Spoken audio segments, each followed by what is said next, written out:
there might be good news coming out of Virginia, if I'm not mistaken. Naquan Brown is a guy that we talked about yesterday. I saw you drop the crystal ball prediction on Brown. This is a 6'3", 205-pound defensive lineman from Virginia. Kind of give our listeners a little profile on him.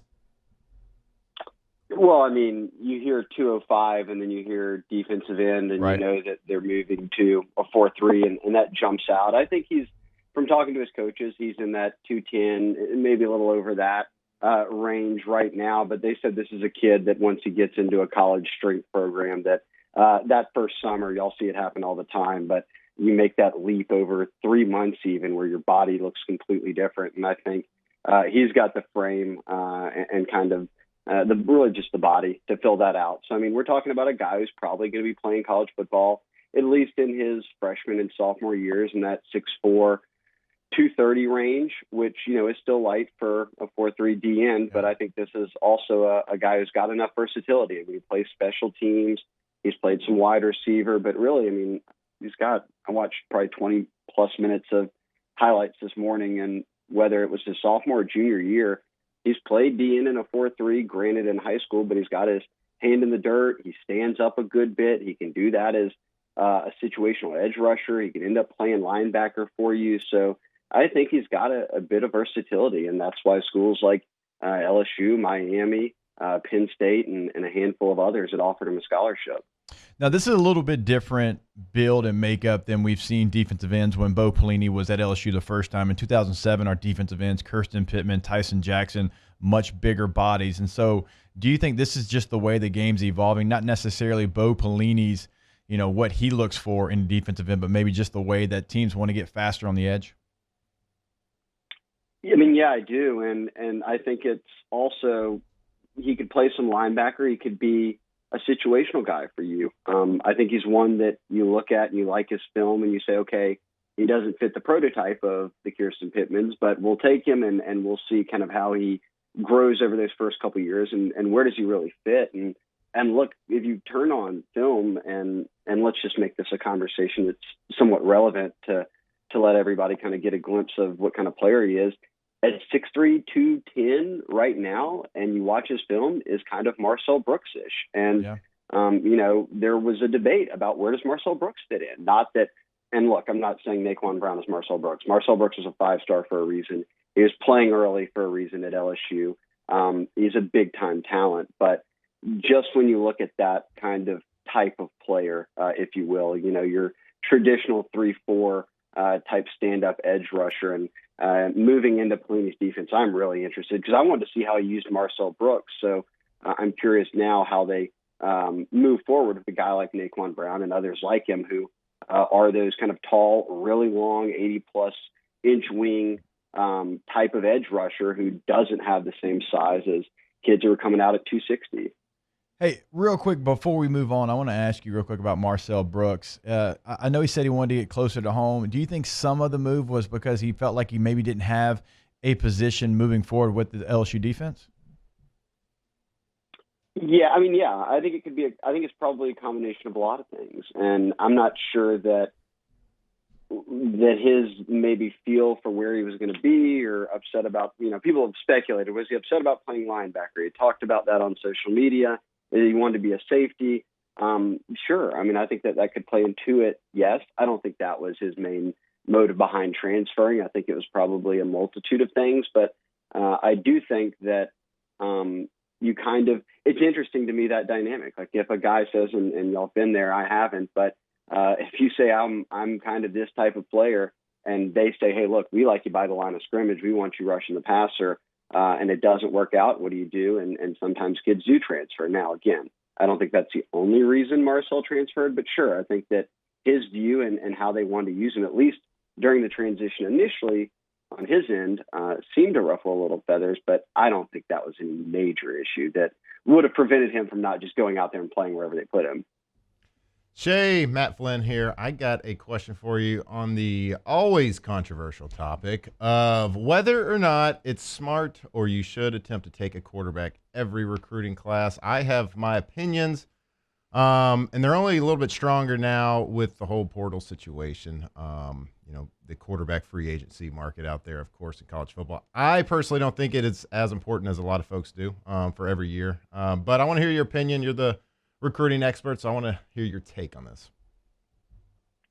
I mean, I think it's twofold. I think my answer would be if I am consistently recruiting at a clip where, and let's say this right now, here's a good example. There's only one uncommitted quarterback who's a 4 or 5 star that's out there. I think there's maybe 24 or 25 of them total. And it's Caleb Williams. And most people think he's going to go to Oklahoma. You look up that list of 25 guys up and down of the teams they're committed to, and the glaring omissions are Alabama and Clemson. And you look a year ago, well, those are the 2 schools that signed the top 2 quarterbacks, Bryce Young and DJ Ugalele. So I think that some teams say, yeah, look, we can, if we're getting a guy that we feel so good about that he's not going to bust on us and he's going to contribute, that and it's not so much even development as it is just raw talent that he can already step in and do something, then I think teams, feel a little bit of that, feel a little of the Matt Flynn approach there of, hey, we don't really need to do it every year. And if we do, it can be a buffer guy late that really is kind of happy to come into the program and compete down the line. And I think that other schools, and I would include LSU in this, need to be taking a quarterback every year. And it could be a great quarterback, but until you're recruiting like those teams that recruit nothing but consistent 5-star quarterbacks, and I think LSU can move towards doing that, I would try to go for a quarterback every year. And I guess even more so now with the transfer portal and just the reality that guys can roll out on you, and the Matt Flynn's and the Miles Brennans of the world are kind of more few and far between, at least in my opinion. Don't be grinning over there, Matt Flynn. We know you stayed, won a national championship. We get it. Well, it's almost like you don't want to recruit 5-star quarterbacks, because I feel like if 5-star quarterbacks aren't playing year 1 or 2, they're gone. So you almost want to recruit like a solid 4-star, like a solid 3 or 4-star that has all this raw talent that you can build up. But it's just it's such a tricky. I don't envy any college coach right now when it comes to the recruitment of quarterbacks, because like you could take a lot of different philosophies, but how many big schools are just recruiting? They're spending more time recruiting transfer portal guys than they are high school guys, because you could take one every year. Look at Georgia last year. You could take great quarterbacks all the time, but they all transfer out, and your guy gets hurt, and you have a second string quarterback coming in who doesn't look like he's ever played quarterback. Didn't have a tailored jersey. I mean, it looked like they went and got the practice jersey and threw it on the poor kid. So I mean, I get what you're saying there. Hey. And, of course, Shea Dixon, 247 Sports, is our guest here. Speaking of LSU's quarterback commit, Garrett Nussmeieer is creating some buzz at Elite 11 out there. Trent Dilfer had some quotes talking about how, he's only 6'1.5", but he really gets the most power out of his body. So that's a good sign for Tiger fans that Garrett Nussmeieer is going out there and competing with the best of the best.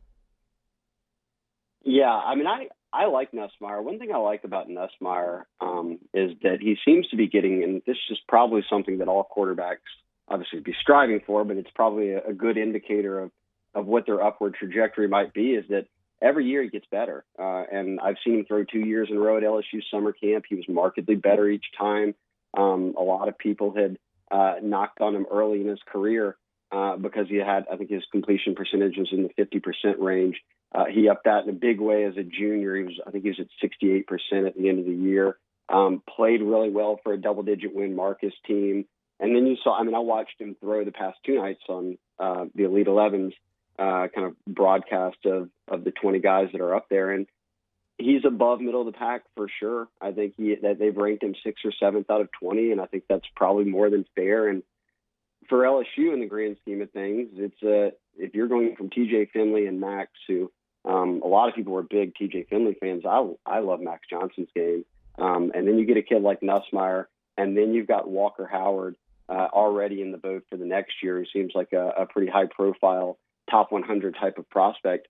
They haven't really ever consistently recruited, at least rankings-wise, which don't mean everything when you step in the field at all. They don't mean anything, but they haven't been recruiting 5 straight top 200 type quarterbacks. So you would hope that out of all this that you get some stability out of it, right? That the 2 guys that are freshmen, and then Nussmeier, and then Walker Howard gives you a chance to maybe set up for where guys start to play a couple years in a row, and you move to another guy like Brennan, who's been on the roster and don't have to go after whether it's a transfer, which obviously worked very well for him. But or just hope that every year you land that big quarterback.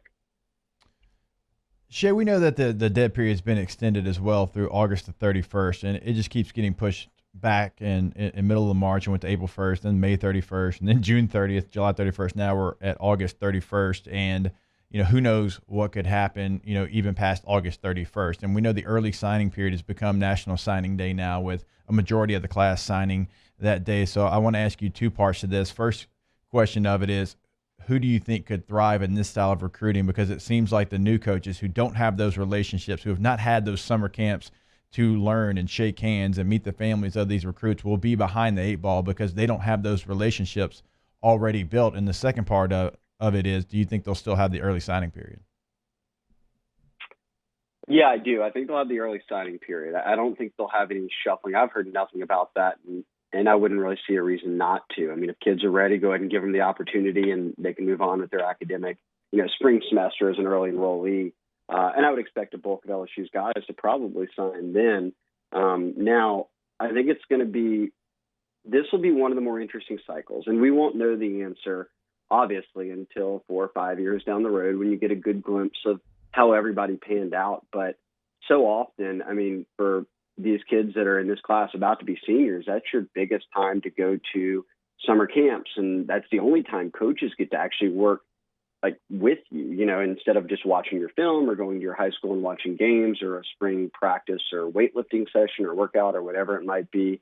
They've got you on campus. And right. Then you have events like, if you're LSU, the opening and Elite 11, a lot of these other big teams, you're watching those events because a lot of your targets and prospects are in it. And now you're almost solely relying on high school film. And they've got access to way more than highlights, but still a lot of this class is going to have to be based on what you knew about these kids from going out and seeing them in 2019 and having them on campus last summer. Well, by the time that they sign, y'all, I mean, that's a year and a half later. That's the end of your high school career, which is probably when you've gotten either bigger or better or plateaued or whatever it might be. So senior year evals, which I always say, those schools that are in position to make senior year evals, like LSU and Clemson and Bama and Ohio State, they fill up to 20 guys before the season starts.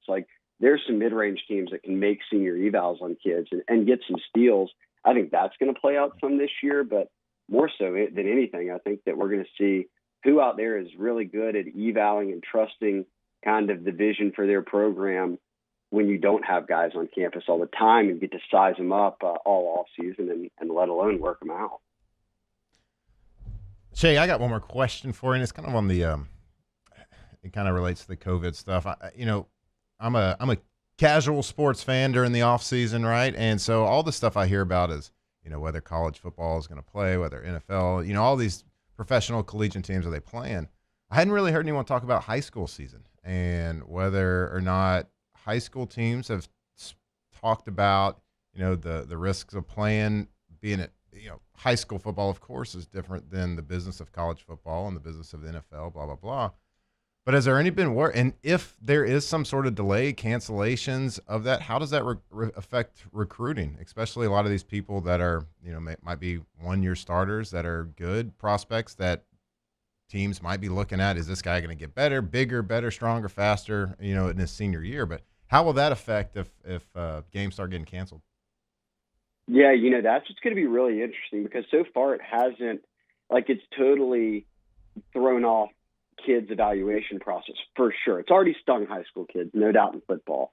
But it seemed like it burned a lot of those baseball kids right out of the gate. And that was sort of the first big thing was the high school baseball kids that were hoping to get eval and all that to make this stretch to get onto teams or get scholarships. And we've seen that with football in the off season. But I'll give you an example here with Naquan Brown from talking to people on the East Coast. And I very casually, I was like, well, and, as a senior, I'd expect him to do this and that. And they said, well, whoa, Virginia might not be playing football this year. Well, I had not really thought about that because around Louisiana, they haven't talked about no football. And then I saw people in Mississippi saying yesterday that there was buzz going around that they might, at least lay out a map and a plan to make it work in the spring and not the fall. Well, everybody's already signed by then. You're playing after your senior year, or I guess your senior year is after and during signing day, which would be a huge disservice to a lot of kids who are hoping to be seen as seniors. So maybe we see more kids not sign early and hold out until February. And then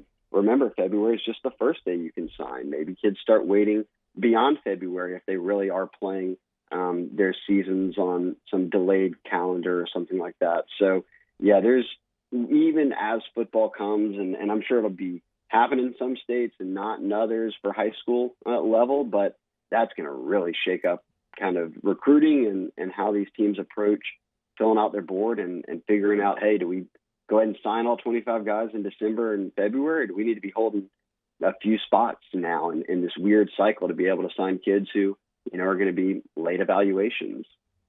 Catching up with Shea Dixon, 247 Sports. You can check out his work at go247.com. Shea, I've got a couple more for you before we let you go. Inside the Bayou Ford Huddle, they want to know about the top 4 players in Louisiana: Mason Smith, Sage Ryan, Brian Thomas, and Chris Hilton. The top 4 guys all look like they are LSU lean but have not committed anywhere. Any updates on any 4 of those players?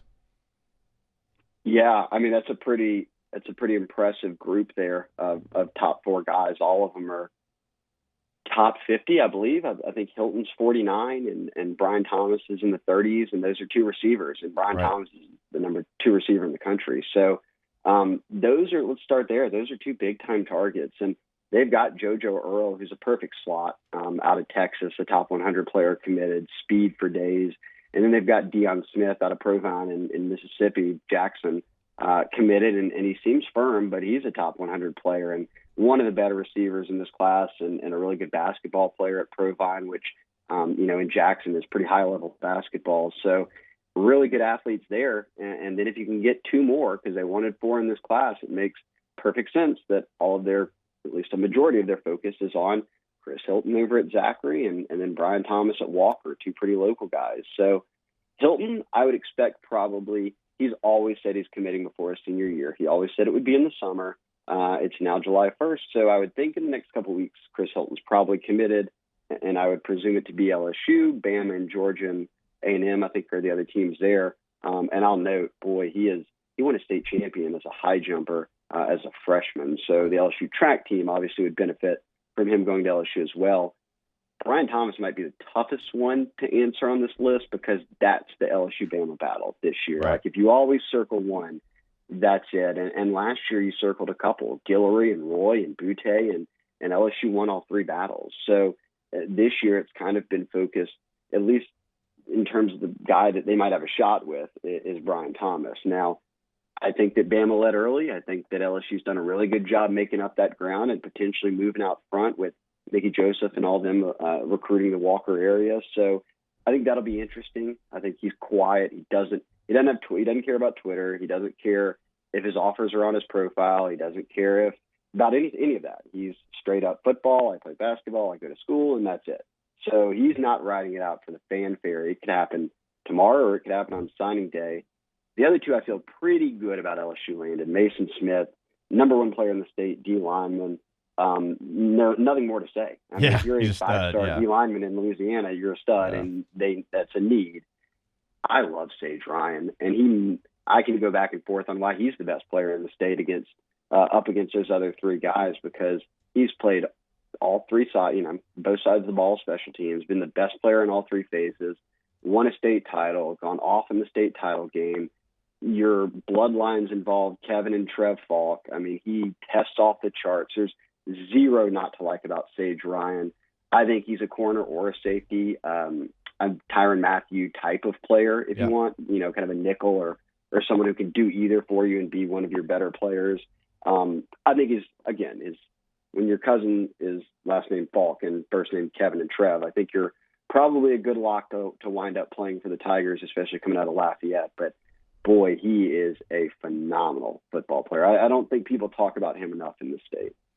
Shea, I know we're extremely long with you. You shouldn't be good at answering questions, so I'm going to get one more in. That's right. We're going to push one more question here from the Bayou Ford Huddle. Xavier Carter is committed from Atlanta. He's 6'4", 193 pounds. Naquan Brown is a guy that we talked about at the top of this interview from Virginia, 6'3", 205. Both listed, kind of as edge players. Xavier Carter looks like he's going to be an outside linebacker. Do you see them kind of in the same mold, because you talked about all the different things Brown could do, because it looks like they're trying to get a mold of maybe tall, lean guys who can get on the edge, play both kind of end linebacker?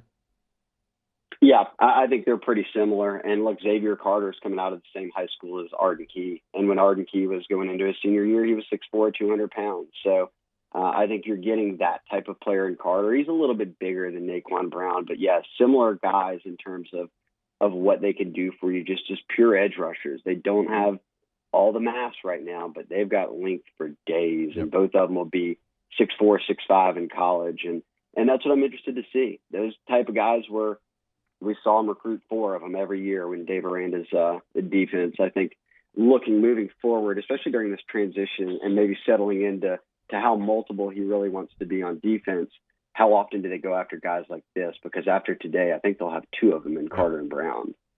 Shea, you're the man. We just went 20-plus minutes with you, so we appreciate your time. Always the best. I think we wore Matt down talking about all that recruiting. No, it was a lot. It was Matt, a lot. Matt asked 3 questions, Shea. You should feel honored because that's 3 more than he's asked in the last 6 months of shows. Mm-hmm.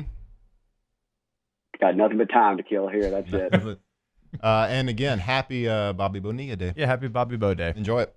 I heard that when I came in. I think I'd seen that already on Twitter, but when he screamed it in the microphone whenever I came on, I was That's what I reminded of do. it. Shea, have a great day, brother. We'll see you soon. All right, bye, y'all.